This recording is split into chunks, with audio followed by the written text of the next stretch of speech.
Hey everyone, I think I'll make this a quick journal entry because it's late and a lot of stuff has happened this past weekend. Yeah, I'll just get right into it. On this past Monday, February 2018, President Trump decided to visit El Paso, Texas. Now, presidents have visited before, and not a lot of people in this city care about politics, especially when you're young. If you're told to vote Democrat, you immediately vote for it. Same way with Republican, like anywhere else, honestly. What makes this significant is that, from what I remember, President Obama came to Fort Bliss. Not a lot of people really paid mind to it. But President Trump, he didn't go to Fort Bliss, where it's safe. He went to the Coliseum, next to the El Paso Zoo, not that far from the border, and held a rally. Thousands upon thousands of people were there. They didn't only pack the inside, they were packed outside as well.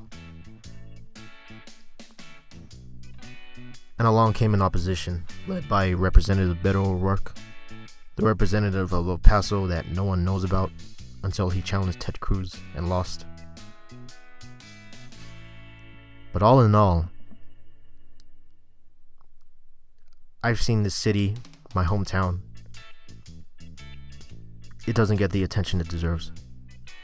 We border 2 states and 2 countries, and no one pays mind to it. The railroad, interstate, and international airport crosses here. Still, no one pays mind to it. It's a big city with a small town mentality.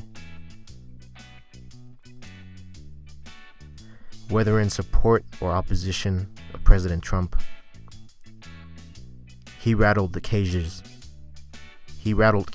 necessary to bring immigration an important topic again, especially in a city like this. Love him or hate him, I've never seen such enthusiasm for America ever since 9/11. The difference is 9/11 was a tragedy, but this president, all on his own 2 feet, brought the enthusiasm of it.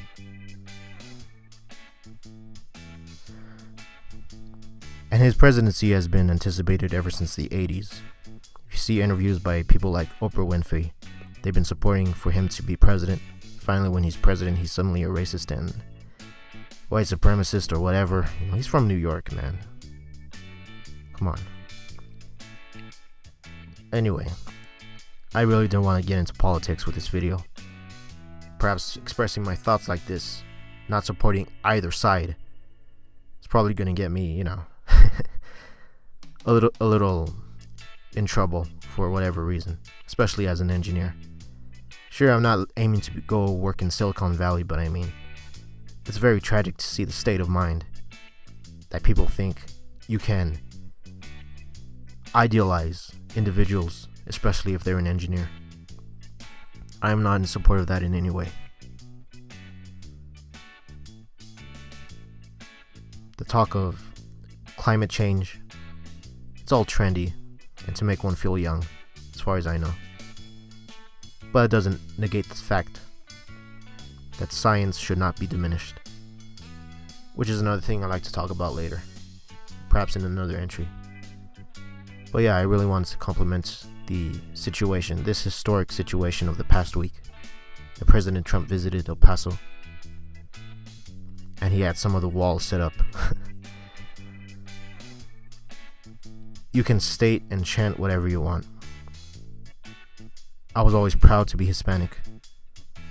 I admit my grandparents were not entirely legal, and I'm aware if my grandfather was still alive today, he would probably be deported. But in my case, which I like to dial down now, compared to what I just recently talked about, my name, I've always been proud of. My ability to speak Spanish, I've always been proud of, but I'm not able to converse, honestly.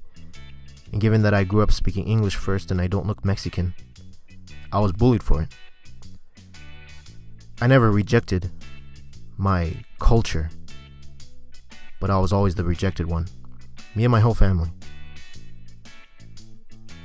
We were never believed to be, with the culture. And suddenly there's a sense of uber pride when we have an administration like this. It makes no sense, and it's really hypocritical, honestly. No, I don't. My upbringing has no effect of what I have now. At least I try not to make it that way. Because what disappoints me about this president is that he hasn't invested in infrastructure as he should have, as much as he did with his tax plan. But of course, if there's anything political I follow, it's always about the economy. If there's ever a reason for my voting, it's always about the economy. It's always the numbers that make the most sense, whatever side you're on.